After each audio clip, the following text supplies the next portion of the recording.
Welcome to another episode of the Profitable Home Services Podcast.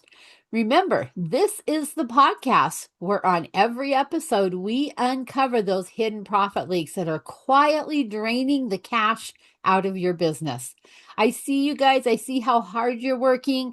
You are just working your tails off, especially right now as we're recording this episode. It's middle of summer and you are just going full bore. So I want to congratulate you for taking time from your busy day and spending a few minutes with us. On today's episode, I have Michelle Meyer from Pink Collars. Welcome, Michelle. And she works very closely with Service Titan and CSRs and call centers. So those of you using Service Titan might want to pull over, take a few notes. Those of you who are not using Service Titan, don't shut us down. Listen up because you can apply a lot of what Michelle's going to share with us into your own CRM and your own customer service reps as well. So with all of that, Michelle, thank you so much for coming on the program today. Hey there, Diane. Thank you for having me. I'm so excited to be here. I love your background. I love the Profit First book jumping off of the shelf there. That's my favorite, one of my very favorites, and really grateful to be invited. Thank you so much. Well, thank you. Yes, Profit First completely changed my business. And as a result, I'm a very big fan of it, as well as, very active in that organization. Then for those of you watching us on YouTube, you can see my background where I've got the Profit First book. Then I have four of my own books, and then Mike's newest book, The Money Habit, which we'll start talking about that one here pretty soon, because that's going to be life-changing for your team members. So we get our businesses up and going, get them on Profit First, get them protecting their money, taking their profit first, paying themselves. And then we move down to the team level and we start teaching your team how to protect their money, how to live within their own budgets and things like that. And now you have a team who is working and functioning in a better world because that financial pressure is off of them because now they're handling their money better. So yeah, that's the topic for another day. But anyhow, Michelle, tell us a little bit about kind of what you do so our listeners can get kind of the 401 on what do you do? And I don't usually do this with my guests, but I I love thought this it. was an No, it's important great. one. No, it's great. So, you're in the finances world, and every home service business has a financial professional that they typically will outsource some of their financial guidance to, like a company like yours. We have marketing firms out there that we outsource our marketing to, but we always end up trying to do customer care by ourselves. And so, Pink Collars is an outsourced CSR business. And so, if you have decided to throw your hands up and say, I am not going to deal with this anymore, and you're ready to have speed to lead, have fully trained and engaged CSRs remotely located, working fully in your business and in your business tools. That's what Pink Collars does. I was a commercial designer for a number of years and worked on large multifamily residential projects. And I felt that when I started working in customer service, after a really good career in that world, that it's a lot like foundational. Customer service is a foundational piece to every business. And I think sometimes we overlook it and we start to put the building together in our business and we go out and hire these other wonderful professionals. And somehow we forget customer service as part of that solution. We often have team members that are, spouses or folks in our community that come in and help us, especially when we're first getting started. And that's wonderful, but sometimes that's just not as effective as outsourcing it to a professional. So that's what Pink Collars does. Yeah. And I think sometimes they get so caught up in, I need to get the next job. I need Yep. to get it done. I need to get it invoiced so I can get paid. And oh, by the way, there's an eruption going on out here with my team. There's something happening on the job site. Oh, I forgot to get some copy over to the person doing my marketing. What do you mean my bookkeeper needs something from Yeah. me? Yep. And it just gets lost in that It whole does. shuffle. It does. Yeah. But without a strong customer service foundation, you can't have a really successful, highly profitable business because customer service is such a major foundational piece. Yeah. It's incredibly important. And as all of us know, we are all living in the Amazon world where we push a button and things show up. And so we have a much shorter attention span. We have far less patience as consumers. And so when we're in our home, especially, and we want to get something done, we want to get that thing done immediately, if not sooner. And so we're very keyed into how to transact that engagement with the professional and get them to the front door as fast as possible. And I just think that in this world, especially as we see AI tools coming into the call center so strongly, it's really important as business owners that we understand the importance of what a lot of really good business owners call the profit center, not the call center. Right, right. Yes. And I see them throwing so much money at their marketing, Yeah. more leads, more leads, more leads, more leads, Yep. but oftentimes not tracking what happens to those leads once they get them. Yeah. Because I'll ask them, what's your close rate? And they look at me like, huh? Oh, Yeah. I'm supposed to be tracking that one too?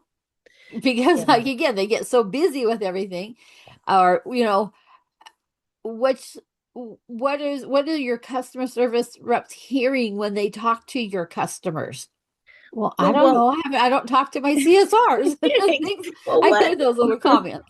what we see, one of the biggest early pitfalls is that and this is not anyone's fault, right? This is just a matter of fact growth pain that we see, is that they start with a CSR, and that CSR is delivering not only all of the customer care, but then they're also doing all of the dispatch.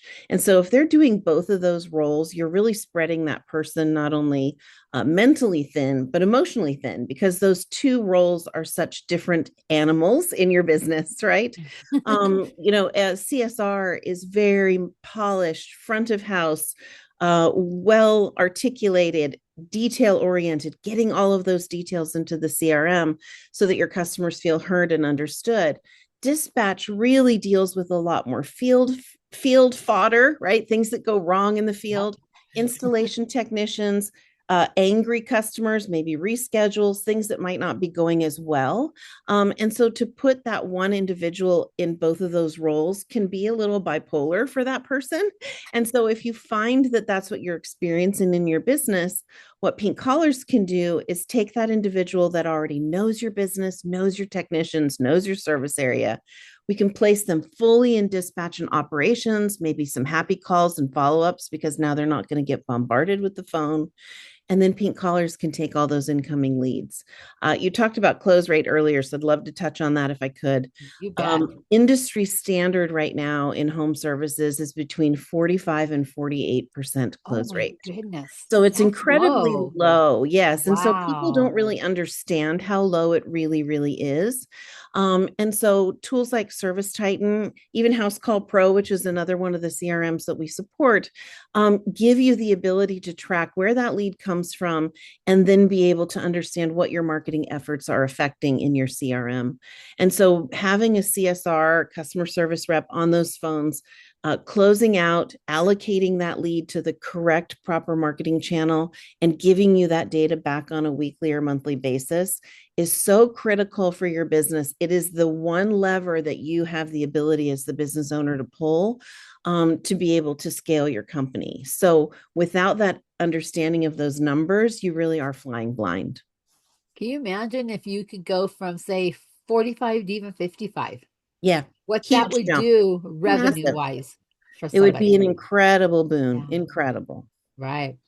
I had a podcast guest, oh, it was probably a year and a half, 2 years ago now, that the people that they were working with in their program, so it's be a small group of Sure. home service businesses out there, but they were getting upwards of 85 to 90 on theirs. But it was a small group, very Yeah. targeted, and they Yeah. were hand holding a lot to make sure that happened because he was saying it made such a tremendous difference for every Mhm. percentage point that you can increase that revenue is just it explodes for your business. It does. And it's so helpful. So, what I tell potential leads, people that call in and want to speak to me or to our sales folks that want to understand how this all works, is I go through what is exactly their close rate now. Can they open up Service Titan or House Call with me? I can show them exactly where to go look. and we can find those numbers, and they'll find, I know this is one of your terms, they'll find major leaks Yes, they within will. their CRM. And oftentimes what it is, it's just a lack of understanding of the importance for that customer service team to classify those calls correctly. If it is not a true lead, if it is a spam call, somebody calling about reschedule, if it's somebody trying to sell you something, if it's anything like that, it has to be identified clearly so the business owner can really understand what it is you're working on. If you, as the CSR, if you're listening and you're in this seat and you're not classifying those calls, you can't show evidence of the value that you're bringing to the business, because all you're doing is saying, I'm just really, really busy over here. And the poor business owner is saying, but I'm not seeing the results from the busyness that you're, reporting to me. And so it really helps both individuals in the relationship if you have those numbers dialed in and if you're classifying those calls correctly. And I could just see, and though I've never worked that seat before, but I Yeah. could just see a little bit of peace flowing through the business as the owner now is coming in and getting the information they need and Mm-hmm. watching those numbers and watching them start to creep their way up a little bit and and probably increasing or making that relationship better Yeah. between the CSR team, excuse me, and the owner, who is, we need more volume out of our Yeah. leads. We're spending so much money on marketing because everything keeps changing out there in the marketing world. They keep increasing their 100%. spend and increasing their spend and increasing their spend.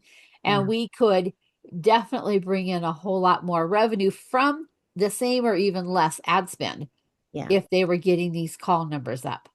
And that speaks to something we were chatting about before we started recording, is the turnover rate at CSRs. The customer Oh, call so center, huge. the Yeah. profit center, it's a massive turnover. And so when you build that individual into your business or you go outsourced to a company like mine, you really do reap the rewards as the business owner. Because if you can keep that person in the seat, you are saving an incredible amount of money. I'm tracking just in our own business, what does it cost to hire, train, and support and lead a CSR?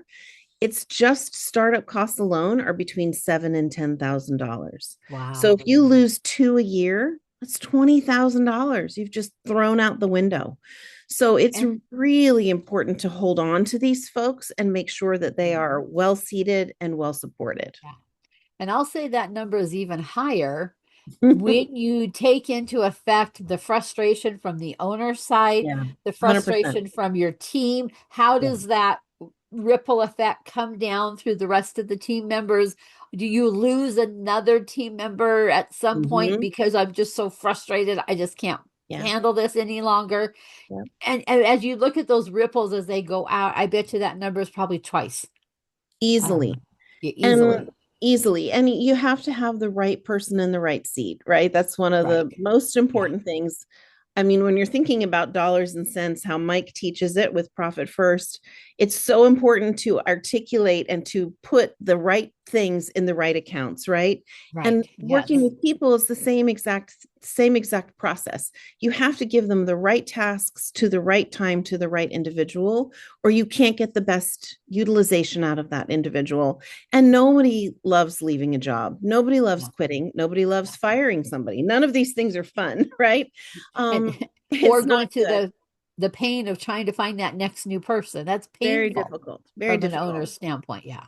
Absolutely. So to be able to give them a very clear pathway of what it is you expect, and then understand what is capacity. And I'd love to chat with that if you have a minute about capacity for CSRs. You bet.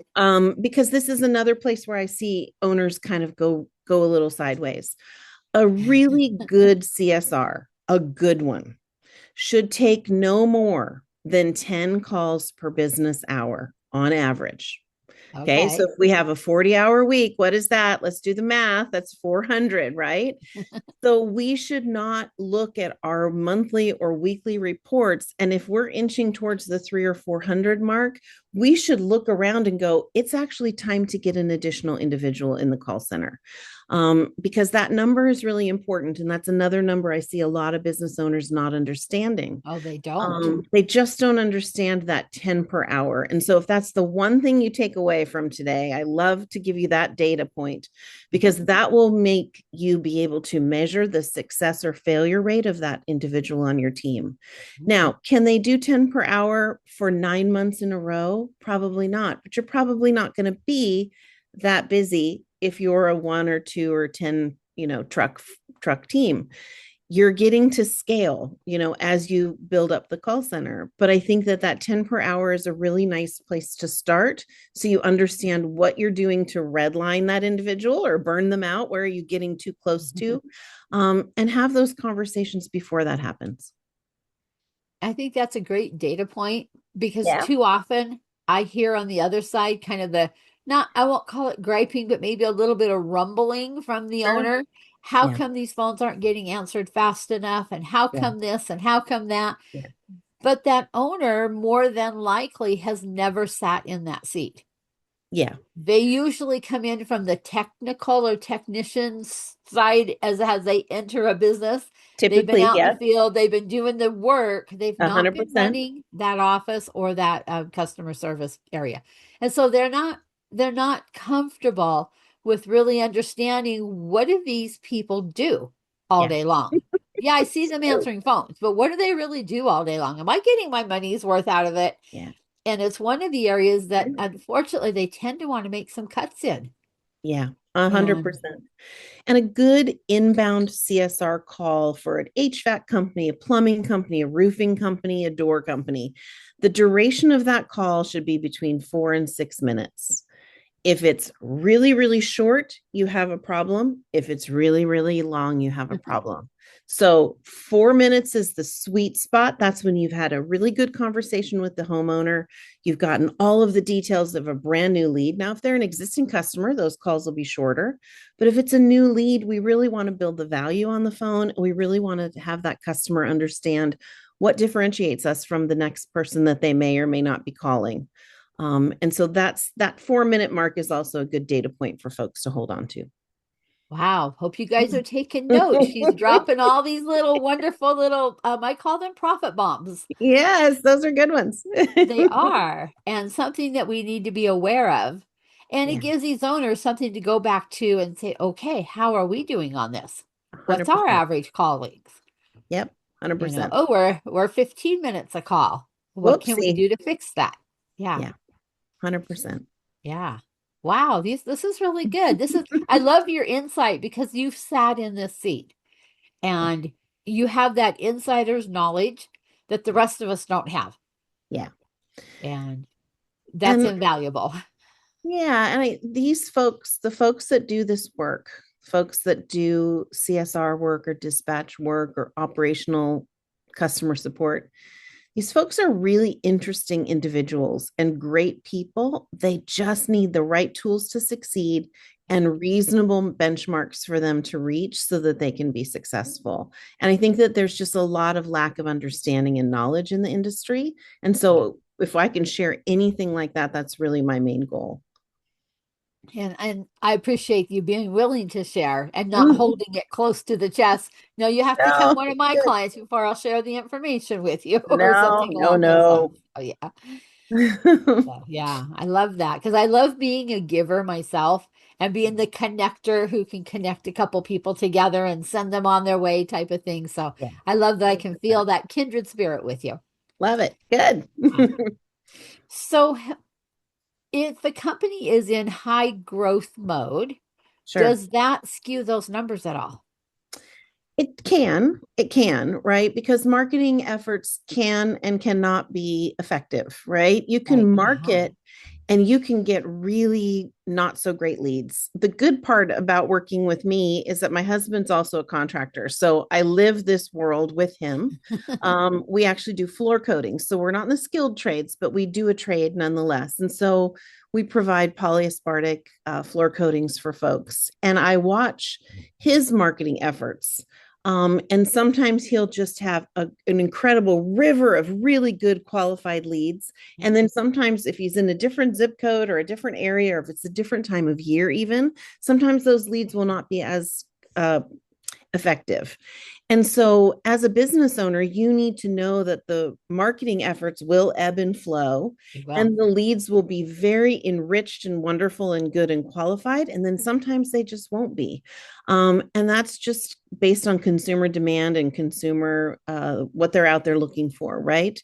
And so, have patience with your marketing team, but also understand how to ask the right questions on the phone to identify the validity and goodness of that particular lead, right? If you're an HVAC, make sure that your CSRs are always asking equipment age. That is a massive question that every CSR should be asking. Well, how long have you had the system, or how long have you been in your home, or what do you know what time it was replaced, or do you know the age of the equipment?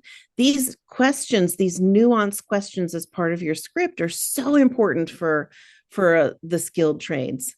And so making sure that you're identifying what those really important questions are is critical to the success of your lead conversion.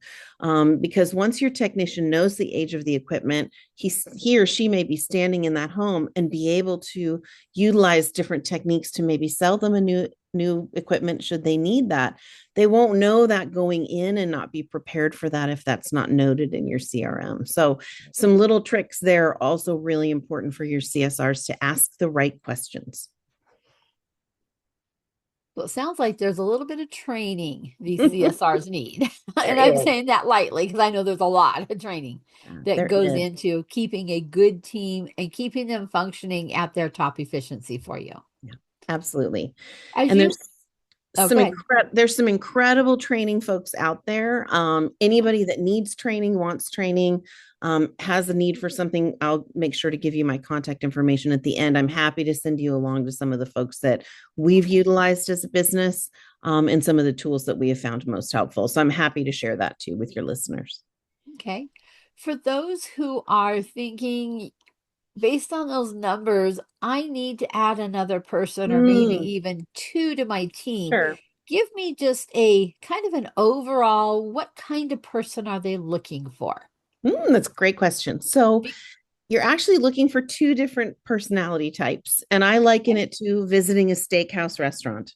If you go to a steakhouse restaurant and you get seated at a table with white tablecloth and fresh flowers, the waiter or waitress comes up, hands you your menu.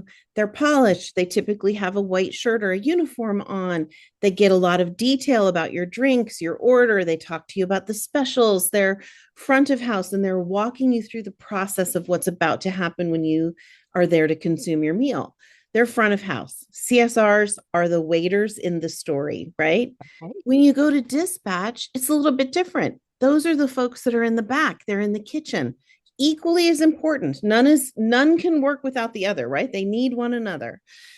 But the dispatch may see some of the things in the kitchen that maybe the people at the table don't want to see. They may know how the sausage is made, right? They may know that the technician bonked into someone's mailbox. They may know that a customer needs to reschedule, or we left a mark on somebody's driveway, or we did something wrong, or we need to go back for a visit.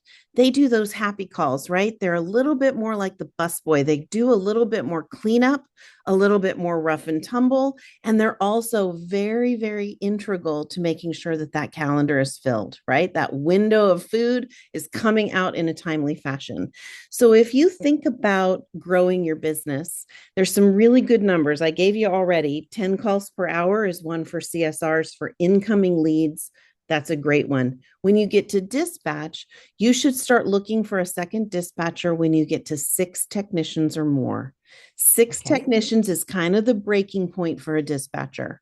That's about as many techs or trucks, however you work in your business, that one tech, that one dispatcher can take care of.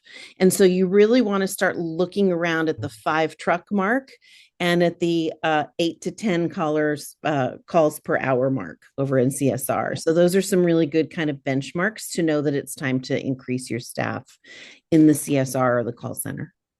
Okay. Thank Yeah. you. I like that clarification Yeah. because Okay. I can just hear somebody's brain going.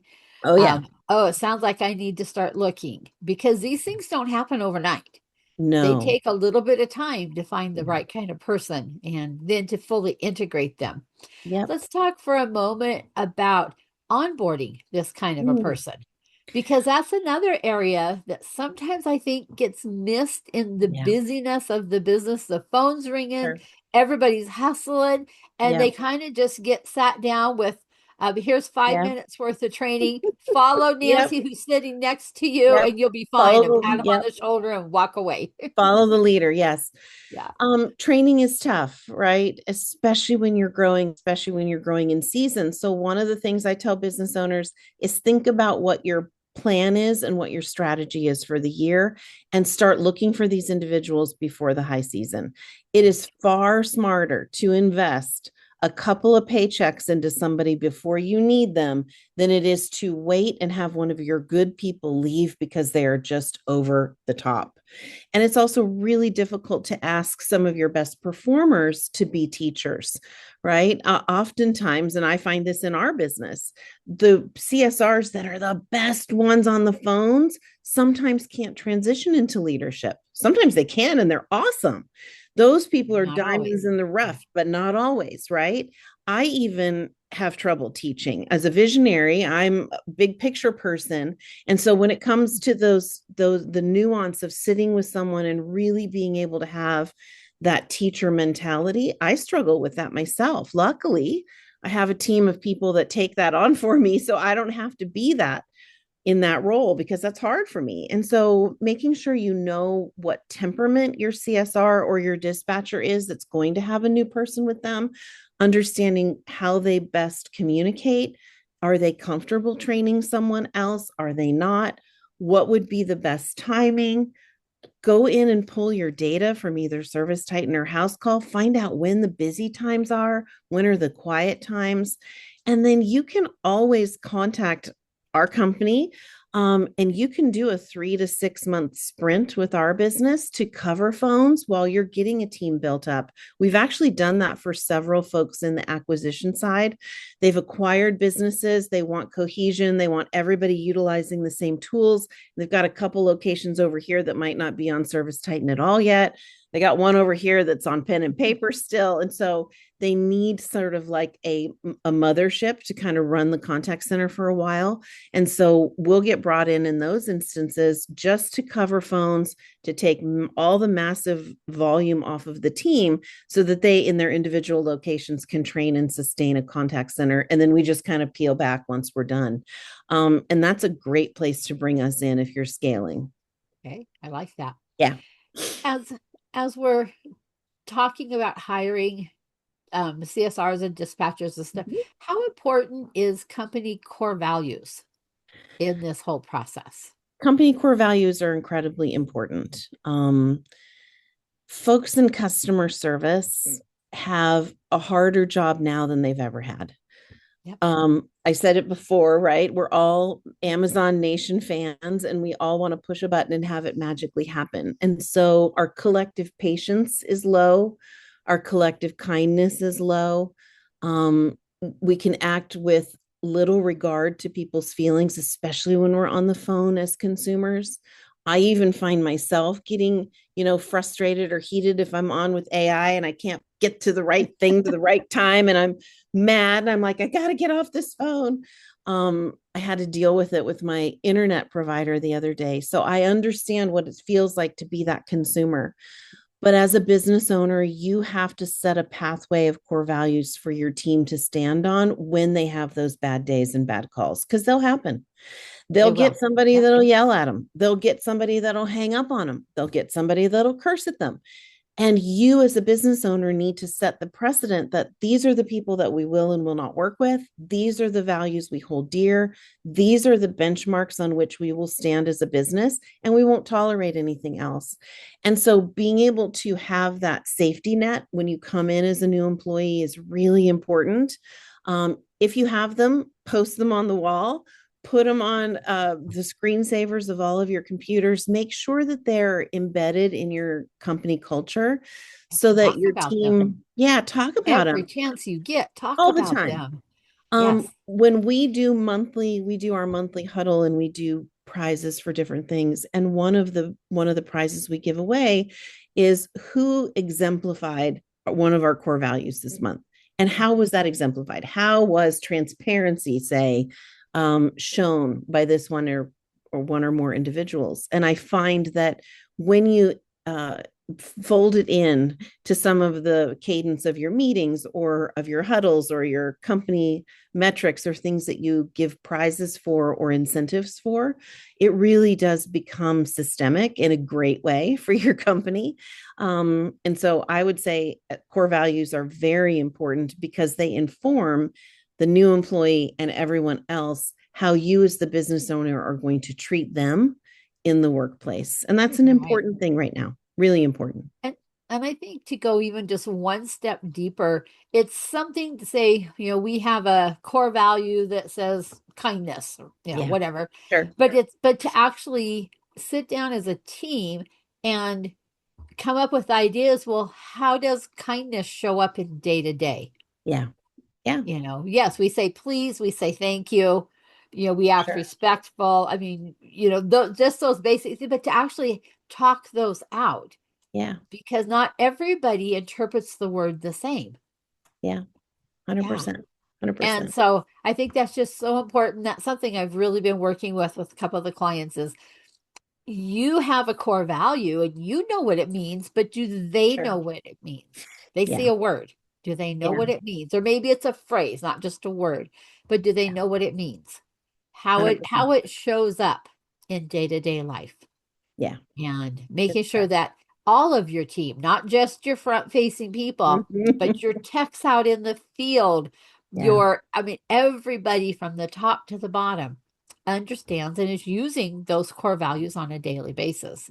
yeah, Because 100%. it's sad to say that in our society today, we've lost respect. We've lost the kindness tool. We've lost some of the common sense tools. Some of those things have Yeah, been lost. yeah, And how can we expect new people coming into our company to have those if no one's ever taught them that? yeah. And it Yep. sounds so So basic, true. but it is so true for the future success of your team. 100%. Yeah. So that's one of my own little soapboxes because I see it missing in their teams Yep. way too often. Yeah. Everybody's always thinking it's all about me. Well, I'm sorry, you're not the center of your universe. We have other things we need to think about. And as a business owner, that's hard when you have a whole bunch of people that orbit around themselves. Yeah. And we Yep. can we can take down some of that by pulling this team together through some core values and through those training exercises that you were talking about and kind of giving them some of those life skills that Yeah. they need as they're dealing with the public.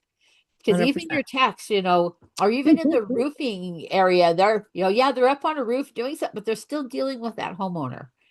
They're Every still time. in somebody's yard or in their home and giving them those tools that they may not have been taught as they were growing up can So make a true. big difference for how you show up as a business differently than your competitor. Yeah. Good So, stuff. yeah, so many things to pull in and think about when you first start a business. It's so easy to say, I work for XYZ company and I can do a better job than that. I'm going to go start my own company. Yep.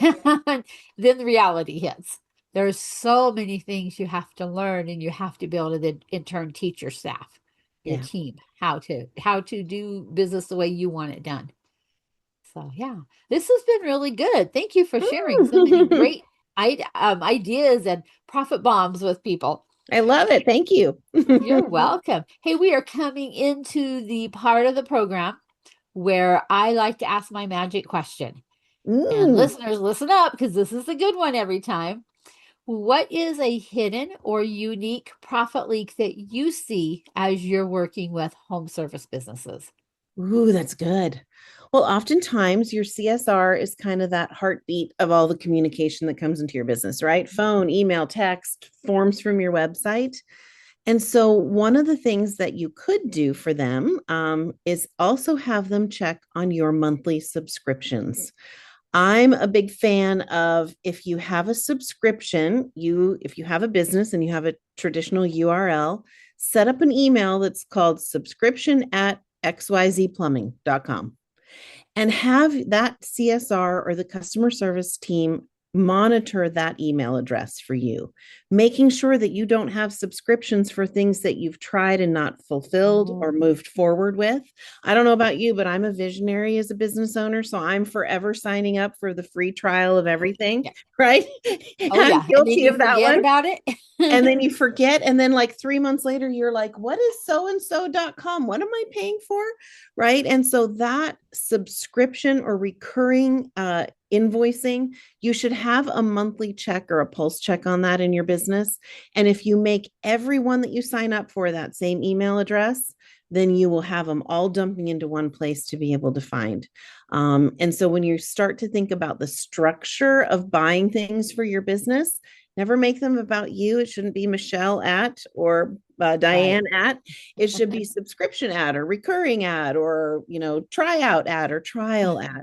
So that you can have a place where those things can land, because you would be shocked at how many things you end up paying for that you forget about. Or maybe somebody in the business says, we want to try this, and you sign up for it and say, okay, team, go ahead and take it. And you don't follow back up. And so I think there's a lot of profit being lost out of these Definitely. very Yeah. predatory recurring subscriptions of a lot of the tech that is so exciting out there right now. Right. One of the gals that I coach with, she's always asking us, is this just in case Yeah. or just in time? And too That's a good often when we one. sign up for the free ones, it's just in case, because I Yep. think this might work. And, Yeah. we could use this in 3 months from now. We'll be at that point where this will be great to use. And as opposed to just in time, we've been searching for this for months and we finally found something that's going to solve this problem. Yeah. But as visionaries, we buy all kinds of just in case stuff, It's knowing bad. that it'll be the magic answer down the road. Oh, yes. We are trying to try everything. Yes. Because sometimes you have to try it for a while before you realize if it's going to work or not. And so I 100%. think we're very guilty of that. I know I am. Yep. So, Most business owners are. yes, yes. I like that subscriptions ad. Unfortunately, I started mine all out at a one of my Diane at emails. Yes. Fortunately, I've got most all of them hitting that one email and not my other emails. Yeah. I So get I it. can I go to get it. that pretty much that one spot. But Hmm. yeah.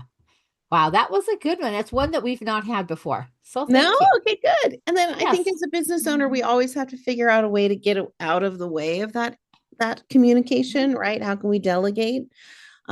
Because if not, we're going to see so much noise, we'll be less effective. And so I'm always trying to edit out the things of my email and make sure they're being delegated to an email address that makes more sense for that particular use case. Right. And that's a strategy I've used for a while. Yeah, very nice. Sounds like Yeah, we need an episode on email 101. we could. It would be fun. Well, thank you so much, Michelle, for coming today and sharing with our listeners all these great information. I know you've opened some eyes out there and some Thanks. ears, and hopefully they'll share this episode with their team and let them kind of listen and maybe have some discussion at an upcoming company meeting where they can talk about what are our numbers. Are we in need of some help? Or no, we've got plenty of room. We're good for right now. Because it's hard to tell right now they're in busy season if Yeah, they really need that person or is that a short-term need. 100%. So, Yeah. yeah. So, thank you. This has been great. I'm so glad. If people Yeah. want to find out more about our company, they can check Yeah. us out at Pink, like the color, Pink, and then callers, Callers, like calling on the phone. So pinkcallers.com. Or you can reach out on our brand new website. We just got a new website launched last few weeks, and I'm super excited about it. It looks really great. So go check it out. Our pricing is there, everything that we do, some frequently asked questions, and a calculator to see where things might be leaking in your business is also on that website. So, Ooh, love it. yeah, Love it. A girl after my own heart. yay. Yep. Very good. Thank you so much, listeners, for hanging out with us today. I just want to mention on my side, We are doing these new Profit Leak workshops running pretty much the last week of each month, with the exception as we hit around the holidays coming into Thanksgiving and Christmas, we'll bump up a week because we don't want to be hitting them right on the holiday time period. But trying to stay in that last week of the month with these profit hotline workshops where we dig in with a sample business and we find at least $200,000 leaking out of this business and come up with ways that we can put that money right back into that business as quickly as possible. So if that's something you're interested in, reach out to us. We'd love to get you an invite to that. We're doing them free of charge for now. Eventually, we may start charging for them, but for right now, they're still free. And we'd love to have you join us on one of our workshop sessions. Anyhow, with that, I think Michelle and I are going to say this has been a great episode. Thank you again for listening. We know you're busy. I know this is busy season, but thank you for carving out some time out of your day to spend it with us. For now, we're going to say bye bye and we'll catch you on the next episode.